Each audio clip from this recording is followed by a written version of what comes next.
And as we kick off the new year, we're going to talk about what we might expect in the real estate market in 2023.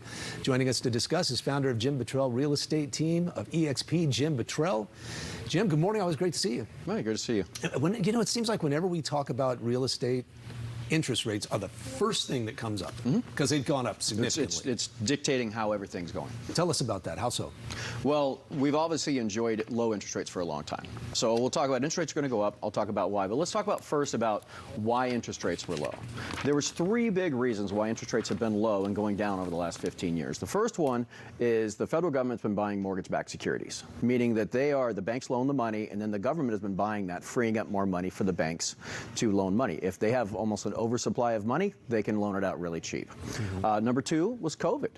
The government had to drop interest rates to ridiculously low levels to stimulate an economy in crisis. And number three, the big macroeconomic thing, the 900-pound gorilla in the room, has been actually the demographics of the baby boomer generation. So for the last 15 years, they have been in what's called an investment cycle. So once you hit an investment cycle, there's a few things that happens. Between 50 and 65, it's a 15-year window. Usually kids have moved out, so your expenses are dropped. Between 50 and 65, they make the most amount of money they're ever going to make in their lives. And they also start saving for retirement. Over the last 15 years, the baby boomer generation is massive, and it's not just the U.S. has, it's global.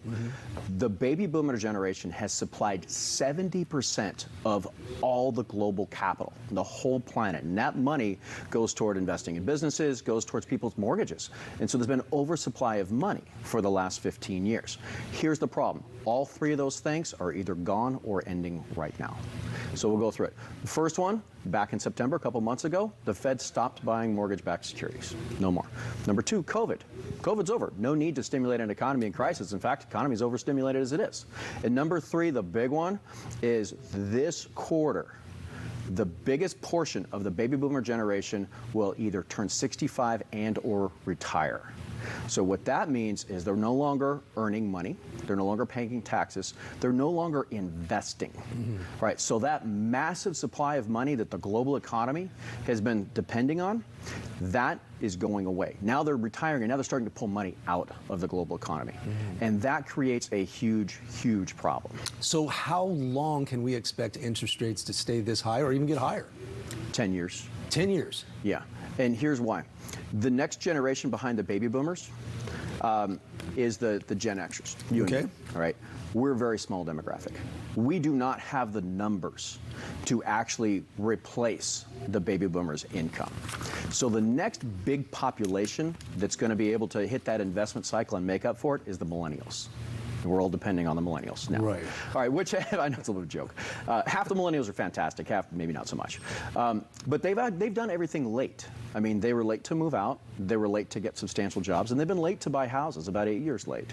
But we're all hoping that when they turn 50, which the first part of the baby boomer generation hits 50 in 10 more years, that is when maybe we might start seeing some more capital available on the global economy. Now, we might see a short-term impact where rates might come down. If we experience a bad recession, then the Fed's going to have to artificially lower some interest rates. Now, of course, the downside of that is we're in a bad recession. Right. Yeah. Okay, so let's draw things in for the next year. What can we expect in 2023 as far as home prices? Home prices, I don't think that they're going to go up. I think that's probably pretty clear. But owning a home is still great, even if it doesn't go up. You always say it's better than renting, no matter what. Always better than renting. Right. Always. I mean, you just figure in the principal reduction, the massive tax benefits you get from owning a house. Those are fantastic. I think that if the interest rates stay at, let's say, 7.5% or below, or we have a mild recession, I think we're going to be pretty steady in our housing prices. If interest rates go above 7.5% or we have a bad recession, I think that we're going to see housing prices decline more. I think the pain's not over. But either way, renting's not the way to go. Well, I wouldn't, because renting, you know, it's funny, as I see these articles saying that rents have started to come down. No, they're not. I was doing some independent research on something totally different yesterday, and I started looking at the rental market, and literally my jaw dropped. Yeah.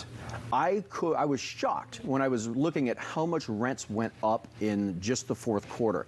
And it was one of those, this can't be right moments. So then I have a number of websites and data sources that I get this information from, and I started going through them one at a time yesterday. And this is yesterday afternoon.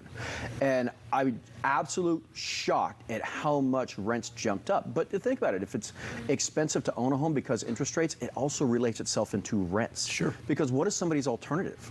Renting. And there's also fewer rental properties. So you might remember the first quarter of last year, I said, watch what happens. The wave of houses that are going to hit the market, and they're all rental properties that people have been trying to time the market, waiting to get rid of these rental properties. Well, they did. They did. And there's not that many rental properties anymore.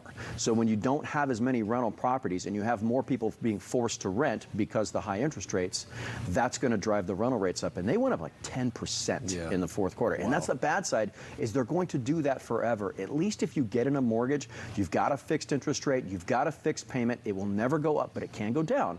If rates go down, you can refi it. But rents will never go down, and they will always go up. All right, great information. Jim Bottrell. Thanks, Jim. All right, thanks. Appreciate it.